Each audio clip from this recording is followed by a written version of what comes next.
Everybody, this is the Connection Experience with Dr. Shani, and today's topic is corrective emotional experiences and relationships. So, what is that?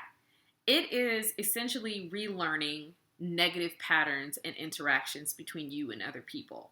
So, if you think about old mental tapes that we all have them. We all have like a mental map around how we think things go between us and other people. A corrective experience is about being re-exposed to a familiar negative pattern and then experiencing something more favorable, a better outcome, a happy ending, something that doesn't end in a fight or some type of disruption between you and that person. So it's relearning through repair, right?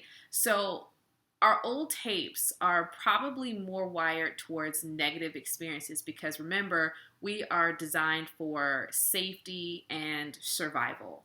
And so our brains keep this database of negative experiences because we want to protect ourselves. It's like, okay, I need to know how that person moves so that I know how to move around them, right? And so when we do that, though, we don't give ourselves the opportunity to learn new tapes, to have a new mental map around things going better.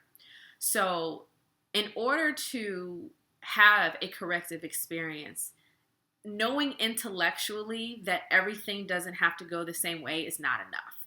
Because intellectually, we know that we can't generalize, that just because we have a misunderstanding with this person doesn't mean we're going to have a misunderstanding with this person. So we know that intellectually, but deep down, we feel protective in that way. So the reason why corrective experience is so important is because you have to experience the repair in order for it to really, really be felt and eventually believed that you can put your guard down and interact with people differently. So you almost have to let go of that resistance to the familiar so that you can make room for a new tape. This is like rewiring what you think is going to happen, right? So you have to make room for the new tape by letting go of your old defense mechanisms and your old beliefs around how things are going to go. So how do you do that? How do you stay present and be able to access your true feelings in the here and now and give people a shot to show you that they can change? You have to allow people to respond to you differently by giving something different. So typically this would happen between a therapist and a client, where the therapist would respond to a misunderstanding or a mistake in a positive way and then modeling for the client like, hey, I'm wrong. I misheard you. Let me clarify that. Let's try that again, right? So out in the real world, you don't see a whole lot of that happening, right? So in the therapy room, a therapist would model this behavior for the client and then giving that client a corrective experience around that with the hope that the client will translate it outside of the room. So in your modern day corrective emotional experience, this can happen outside of the therapy office, not just through the client and the therapist relationship. So I was thinking about this topic because a couple of days ago, I had a corrective experience with my husband, who's not much of a talker. And I'm always like nitpicking at him, like, tell me what's going on. Tell me what's going on. I want to know how you feel. La, la, la. So we're having this exchange. I'm sending him a message of him venting about something, and he starts asking me a bunch of questions. And this is what he does. He learns out loud. He asks questions to learn about what's going on.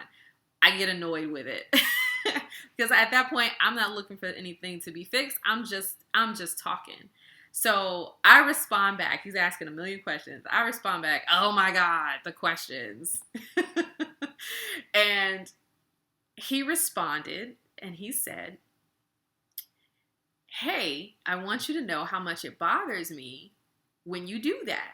It shuts down the conversation and doesn't allow the conversation to progress, to get any further. And I was like, oh, okay. So I responded back, I hear you. I can work on that. And that was a corrective experience. I hope not just for me, but also for him. One, he told me what was bothering him in a very appropriate way. I mean, it doesn't get any more appropriate than that. Like, hey, I want you to know this. When you do this, it bothers me. And I hope that I gave him a corrective experience by not being defensive or argumentative and just saying, I got it, I'll work on that. And then later when I got home, I said, I thank you for doing that. Thank you for telling me, how that felt. One, I didn't know it bothered him. I thought I was the only one bothered by all the questions. I didn't know it bothered him that I don't like all the questions or just saying that. But he was right. It does. It shuts down the conversation, doesn't allow the conversation to go any further. And he was able to communicate that. He initiated that. He told me how he felt. He told me the experience he was having with that. And I didn't reject it. I was just like, I hear you. I got it. I'll work on it. And thank you for that. So I'm hoping that that was a corrective experience for both of us. But that's just an example. The old tape in this scenario would be, I can't tell Shani how I feel because she's just going to go in, right? Because her frustration might be the only thing that matters in that moment, right? That might have been his old tape. And my old tape is that he isn't going to tell me what bothers him, and instead it's going to come up later in an attitude or maybe a disinterest in talking to me about the things that bother me because he doesn't have room to learn about what's going on with me in the way that makes sense for him, which is asking questions. I hope that makes sense. But those would have been the old tapes. Now, the new tape is, I know what bothers him. I can work on that. Two, he gets the corrective experience of being able to say, this bothers me, and me not shutting it down, which in turn gives him